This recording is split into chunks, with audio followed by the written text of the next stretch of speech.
We must just look for a very good place to bury it, and that will come in 2019. I thank you. Honorable Van Damme.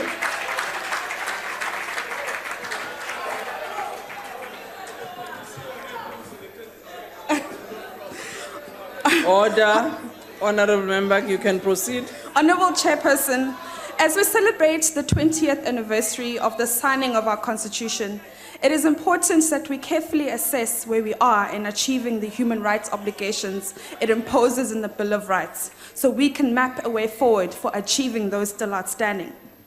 Our Bill of Rights forms a cornerstone of our democracy, enshrines the human rights of all people in South Africa, and requires that the rights it affirms are respected, promoted, protected, and fulfilled by the state. In assessing whether the government... Can you proceed?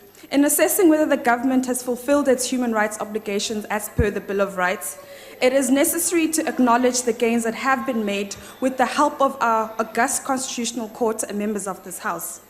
Achievements worth applauding include the abolition of the death penalty, the legalization of same-sex marriage, and the protection of freedoms related to rights of religion, political choice, culture, and language. Many rights enshrined in our Bill of Rights, however, remain unachieved, and it is on those we need intensified focus. In particular, and of paramount importance, is the right to education. The systemic failures in our education system have prevented young South Africans from realizing their rights as enshrined in Section 29 of the Bill of Rights, which states that everyone has the right to basic and further education, which the state, through reasonable measures, must make progressively available and accessible.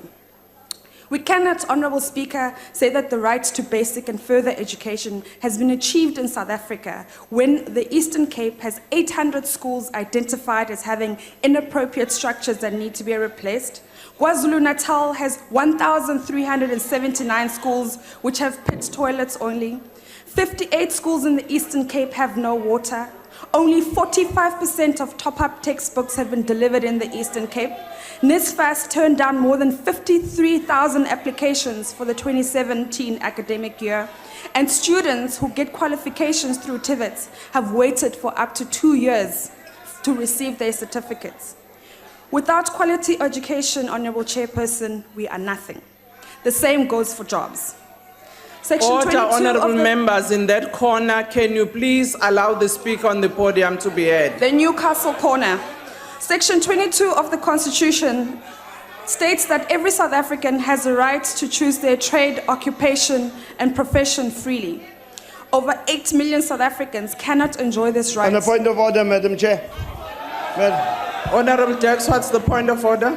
On a point of order, the member referred to this corner as I walked in as the castle corner. There is no castle corner in this Order. house. Order. There is no... Honourable Mervyn, can you please take your seat?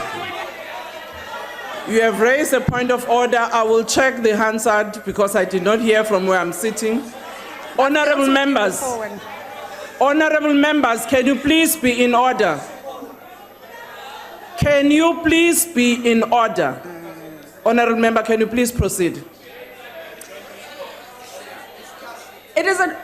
Over 8 million South Africans cannot enjoy this right because there are simply no trades, occupations, or professions for them to choose from. It is a right to choice that many are prevented from exercising. The rampant joblessness in South Africa directly infringes on many other rights in the Bill of Rights for those without jobs, such as the right to human dignity, life, movement and residence, housing, healthcare, food, social security, and the access to courts. Honourable Chairperson, another right that has not been fulfilled is the protection against unfair discrimination on grounds of race, gender, sex, and sexual orientation. South Africa sadly remains a largely patriarchal and sexist society where the rights of women and girls are not advanced or protected sufficiently. Our country, unfortunately, also remains divided on a basis of race. A reconciled and equal South Africa remains a pipe dream. It certainly does not help, Honourable Chairperson, when unable to deliver on its constitutional obligations, the ANC chooses to divide South Africa on the lines of race, as we heard in John Jeffrey's speech. unable to come here to talk about how the ANC government will deliver social grants, how the ANC government will make sure that there are jobs, how the ANC government make sure will improve service delivery. He came here to talk on and on about opposition parties, to show that the ANC is running scared and is afraid of opposition parties in this country and is preparing for a life in opposition. The ANC has abandoned the value of non-racialism as espoused by the Constitution, and has done so because it is no longer convenient for it that the people of South Africa are reconciled. Race-based politics has become the order of the day. As South Africans who love our country and want it to prosper, we must stand against this and continue to fight for ensuring that the values of our Constitution, including non-racialism, are upheld. In order to reach its full potential, our beautiful nation needs reconciliation, economic growth, and job creation, and the advancement of rights in our Bill of Rights and Constitution. Let us reconcile and unite. Let us stand together for economic growth and job creation. Let us stand together for quality education for all, and let us stand together to protect our Constitution. I thank you. Thank you, Honorable Pando.